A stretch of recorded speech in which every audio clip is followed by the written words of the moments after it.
आता मी तुम्हाला दाखवतो वॉर्मअप मध्ये काय काय करायचं. नेक रोटेशन, फॉरवर्ड आणि बॅकवर्ड, नंतर मग साइड, आणि मग एक जंपिंग जॅक्स, आणि मग हाय नीज, आणि मग ठीक. तर हिप ट्विस्ट पण करायचं असं.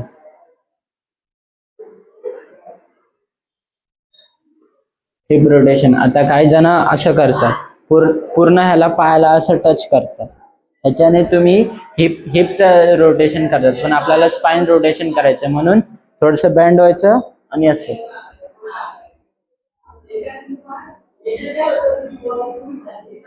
आणि एक आपण चेस्टचा पण एक वॉर्मअप असतो.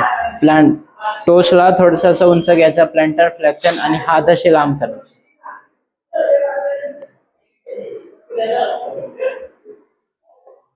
स्विंग, साइड लेग स्विंग, या पायाचा पण, आणि मग फॉरवर्ड आणि बॅकवर्ड, पुढं मागे.